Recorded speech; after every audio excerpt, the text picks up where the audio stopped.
Bonsoir tout le monde, donc c'est Dr Babou, je suis médecin généraliste au centre de santé Elisabeth Diouf de Diamniadio. Voilà, donc nous aimerions partager avec vous en tout cas certaines informations concernant le ramadan et certaines pathologies. Donc vu que le ramadan est une obligation, c'est tout individu, en tout cas musulman, et que vraiment certaines pathologies peuvent entraver ou bien en tout cas contraindre à la faisabilité de ce ramadan ou bien l'accomplissement en tout cas de cette obligation. Donc aujourd'hui nous allons parler de l'ulcère gastro-duodénal et le ramadan. L'ulcère gastro-duodénal est une maladie donc qui touche la muqueuse gastrique. C'est une plaie qui se trouve au niveau de la muqueuse de l'estomac, de la paroi de l'estomac. Alors quand quelqu'un a l'ulcère gastro-duodénal, ce que communément les Wolofs en tout cas ou bien qu'on parle dans le langage courant estomac, donc souvent il y a beaucoup de problèmes liés au fait de jeûner. Donc parce que l'estomac en fait c'est un organe. Tout individu a un estomac, mais la maladie c'est l'ulcère gastro-duodénal. Alors quand on a l'ulcère, c'est une plaie, une ulcération, une érosion donc de la muqueuse gastrique. C'est une plaie au niveau de l'estomac.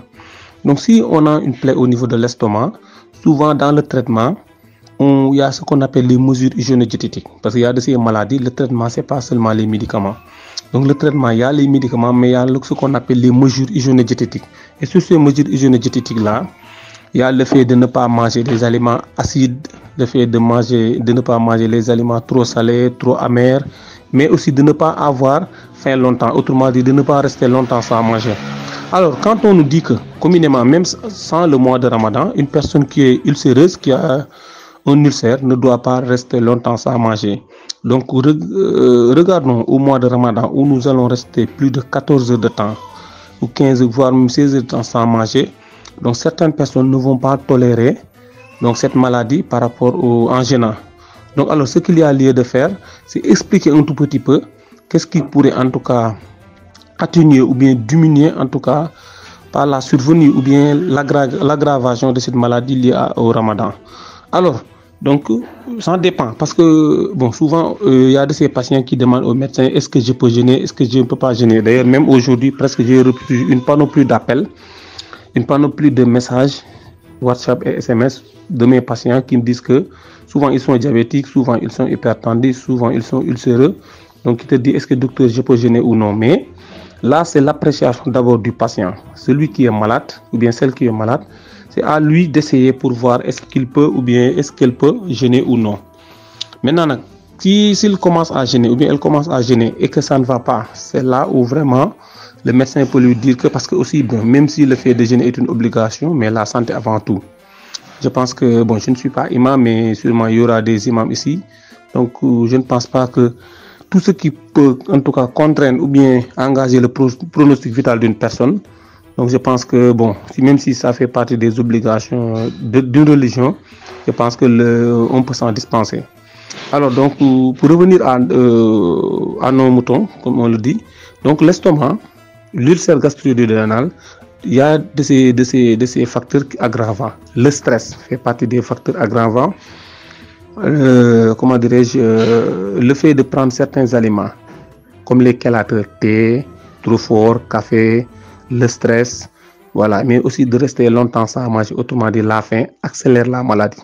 C'est pourquoi, surtout chez les personnes âgées. Donc les personnes âgées qui ont un ulcère et qui veulent jeûner aussi, bon, il faut qu'ils fassent, ou bien qu'elles fassent du moins qu'elles fassent attention par rapport, par exemple, quelqu'un qui est ulcéreux, qui prend souvent des médicaments, parce qu'il y a des personnes, souvent les personnes âgées, qui aiment prendre beaucoup de médicaments en même temps. Parce que quand tu restes longtemps sans manger et que tu veux prendre aussi des médicaments, au niveau de la muqueuse gastrique, il n'y aura rien du tout. Donc quand il n'y a rien au niveau de la muqueuse gastrique, tu prends des médicaments parce que tous les médicaments sont toxiques.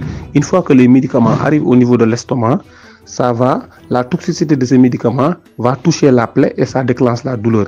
C'est pourquoi vous entendez certaines personnes disent que moi quand je bois de l'ibuprofène, ça me fait mal, ça me fait mal. En fait, c'est ça qu'ils disent. En fait, c'est des brûlures gastriques, des brûlures au niveau de l'estomac qui font que ces personnes-là ressentent des douleurs là-bas. Deuxième chose, quand on a faim, quand on reste longtemps sans manger, effectivement, parce qu'au niveau de l'estomac, il y a ce qu'on appelle de l'acide chlorhydrique. Et cet acide chlorhydrique-là fait que quand on mange, quand on reste longtemps sans manger, l'acide chlorhydrique qui est au niveau de l'estomac va toucher la plaie qui est au niveau de la paroi de l'estomac. Et de l'acide qui touche une plaie, effectivement, ça déclenche la douleur. C'est pourquoi des fois vous entendez des personnes dire que bon, elle s'est évanouie d'une manière brusque, après elle a vomi, et quand on leur demande, ils te disent que bon, ça m'a xol bi moy metti en fait. C'est pourquoi on dit que dimanche, tout individu doit manger le matin avant d'aller travailler, surtout les jeunes filles, les jeunes garçons qui font des activités sportives à l'école, ainsi de suite. Parce que la faim c'est un facteur aggravant, n'est pas bon pour les personnes ulcéreuses. Alors, la troisième chose, c'est le stress. Parce que quand on est stressé, voilà, parce que le stress aussi, il y a beaucoup de mécanismes, beaucoup de métabolisme qui dépendent du cerveau. Parce que la sécrétion de l'acide chlorhydrique, même le fait que la femme voit ses règles, il y a beaucoup de facteurs qui entravent ou bien qui obstruent ou bien qui, en tout cas, dérèglent le fonctionnement du système nerveux. Et quand on est stressé, il y aura excès de sécrétion d'acide chlorhydrique et cet acide chlorhydrique-là va ronger la paroi de l'estomac, ce qui peut survenir aussi, ce qu'on appelle un ulcère. Alors donc les personnes ulcéreuses peuvent commencer à manger, mais quand même quand on parle des personnes ulcéreuses, c'est en phase de début. On ne parle pas de certainement parce qu'il y a ulcère, ça dépend des stades, ça peut être un ulcère en phase de début, un ulcère qui s'est compliqué avec voilà, une sténose, il y a beaucoup de complications. Mais si c'est la phase de début, la personne peut essayer de jeûner. Donc si ça va, c'est bien. Si ça ne va pas, il contacte son médecin pour lui demander « Ah, j'ai commencé à jeûner, mais ça ne va pas. » Maintenant, au moment de la rupture, c'est-à-dire vers 19h, 19h, 20h, ce qu'on appelle en Wolof le ndogu, la personne, comme elle est restée du moins longtemps sans manger, juste au moment de la rupture, elle ne doit pas prendre subitement du café. Parce que quand elle veut prendre du café, tout de suite, au niveau de la muqueuse gastrique, il n'y a rien que de l'acide. Quand tu prends du café, le café là va aller directement au niveau de là où il y a la plaie ou bien l'ulcération. Donc ça va toucher la plaie et ça déclenche la douleur. C'est pourquoi souvent des personnes viennent à l'hôpital au moment de la rupture pour dire que c'est parce qu'il a bu du café qu'il a vomi. Effectivement, parce qu'il est ulcéreuse. Même les gens qui n'ont pas un ulcère ne doivent pas prendre juste du café au moment de la rupture seulement. Parce que c'est pas bon, parce que le café est toxique. Donc supposons qu'on est resté 6 heures de temps sans manger et que au moment de manger, au lieu de manger un petit morceau de pain, de boire du lait, ainsi de suite, tu bois subitement du café et souvent c'est du café tout bas qui est un peu fort. Donc ça peut ronger la paroi gastrique. Donc de préférence, le conseil que je vous donne, au moment de la rupture, vous pouvez prendre un tout petit peu de café, mais bon, un café qui n'est pas trop fort. Maintenant, quand vous mangez, ça dépend du riz, du pain, et après vous pouvez prendre du café. Voilà, parce que quand vous prenez en ce moment du café, il y aura quelque chose au niveau de la muqueuse gastrique, au niveau de l'estomac, donc ça va protéger la plaie. Alors, aussi, la deuxième chose, évitez aussi de manger de trop manger, parce que aussi quand on est ulcéreux, quand on a un ulcère, quand vous mangez trop, comme il y a une plaie au niveau de l'estomac ou bien une ulcération, donc avec la distension de l'estomac, ça va entraver aussi ou bien ça va accentuer donc les brûlures d'estomac. Parce que quand on a une plaie, quand on mange, d'autant plus qu'il y a distension de l'estomac, une augmentation de volume, lié avec l'alimentation, effectivement, ça peut entraver. C'est pourquoi on demande aux personnes âgées ou bien aux personnes ulcéreuses de ne pas prendre trop d'aliments en même temps. Mais aussi, j'avais oublié de prendre les aliments gras. Quand on est ulcéreux, on ne doit pas prendre des aliments gras la nuit.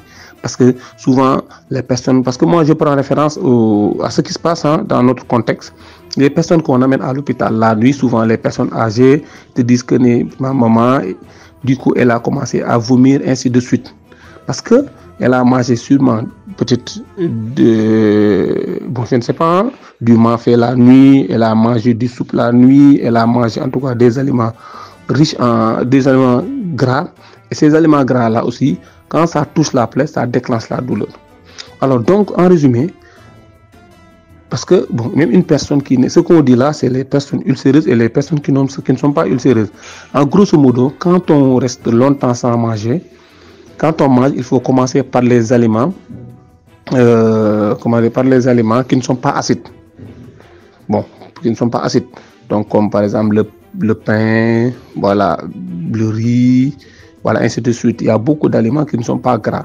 Évitez aussi, juste après la rupture, de manger des aliments, de prendre des chélateurs, de prendre des aliments toxiques, comme le café, le cola, le thé, ainsi de suite. Parce que tous ces aliments-là sont toxiques. Quand tu es ulcéreuse, ou bien même si tu n'es pas ulcéreuse, et que tu prends ces aliments alors que l'estomac est vide, ça peut créer des brûlures d'estomac. Évitez aussi le stress. Le stress aussi n'est pas bon pour l'ulcère. Voilà, évitez aussi, voilà, de tout manger en un coup. Ça aussi, c'est pas, l'estomac n'aura pas le temps avec l'ulcère de bien digérer. Ça peut créer d'autres complications comme l'hématome, le fait de vomir du sang, la constipation, l'indigestion, ainsi de suite. En tout cas, c'est quelques de nos informations que nous voudrons partager avec vous. Et peut-être on aura à prendre d'autres thèmes comme l'hypertension artérielle, le diabète, l'insuffisance rénale, ainsi de suite. Merci beaucoup.